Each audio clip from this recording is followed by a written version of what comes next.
Questo primo sondaggio proprio sul tema del dissesto idrogeologico che non darà dei risultati stupefacenti, nel senso che si tratta della percezione dei cittadini veneti rispetto ai tristi fatti che sono successi recentemente proprio qui e che nasce sia dal vissuto personale quanto anche dal rapporto con i media, da quello che hanno letto sui giornali piuttosto che sentito sulle televisioni eccetera.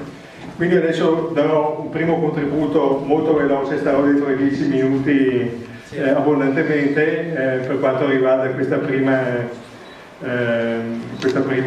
disamina che faremo, che è proprio molto semplice. Nel pomeriggio invece continueremo, verrà il mio collaboratore Paolo Pasi e parleremo di autonomia.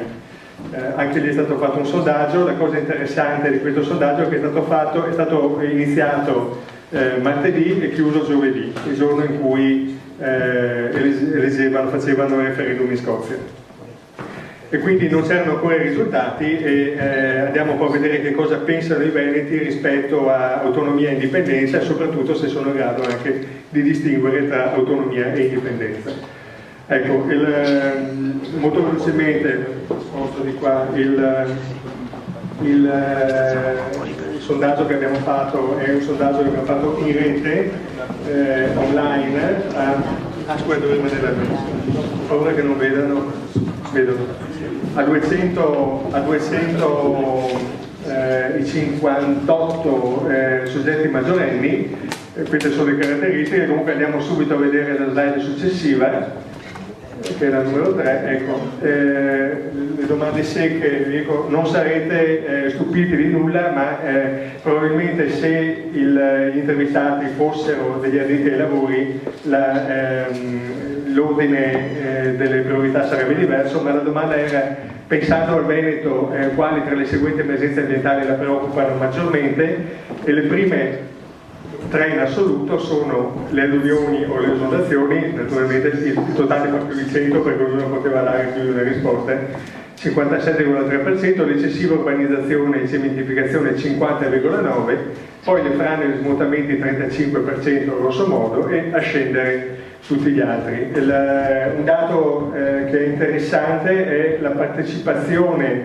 degli intervistati, perché mai ci sono delle percentuali di non so, non risponde o di gente che non si esprime superiore a questo dato che vedete scritto qua dell'1%, quindi tutti comunque hanno dato una risposta. La scarsità d'acqua era lo 0,2%, vedete, naturalmente.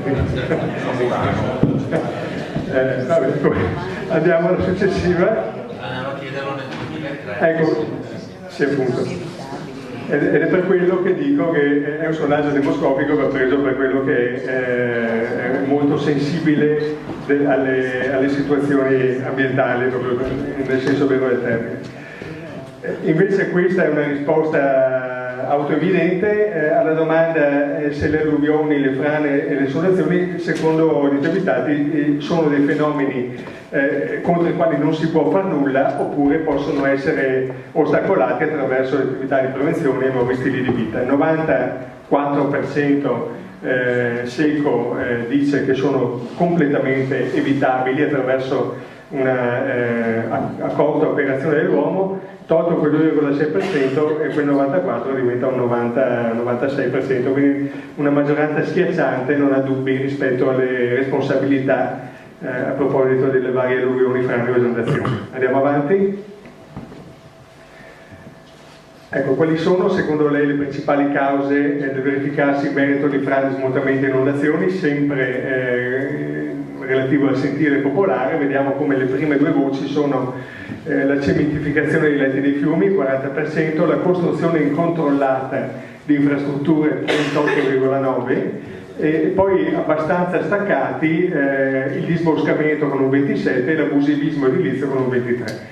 Anche in questo caso soprattutto mi interessa farvi notare come l'ultima voce, cioè il fatto che sono solo fenomeni naturali, è rappresentata dal 2,8%, quindi ancora una volta pochissimi, barra nessuno, pensa che siano dei fenomeni naturali non prevedibili. Andiamo avanti. Ecco, questa dovrebbe essere l'ultima. Che cosa sarebbe più utile per ridurre l'impatto e l'effetto di alcune calamità come alluvioni, esondazioni, eccetera? Soprattutto la manutenzione. Il 56,4% ritiene che sia quello la migliore azione da compiere, come pure per quanto riguarda in particolare le inondazioni, le alluvioni, incrementare le opere di prevenzione idraulica 37%, educare le persone a nuovi stili di vita, a nuovi comportamenti di vita, che mi sembrava interessante, anche lì un 25%. A seguire poi delle voci tipo effettuare un servizio di monitoraggio costante delle zone a rischio, molto elevato, rimboschare le zone a rischio 20%, costruire bacini artificiali per la laminazione delle piene 18%, rafforzare gli argini 9% e gli ultimi due adottare piani di evacuazione efficaci e migliorare la rete informativa fra la popolazione 1,4%. Dovrebbe essere finito. Ce n'è un altro?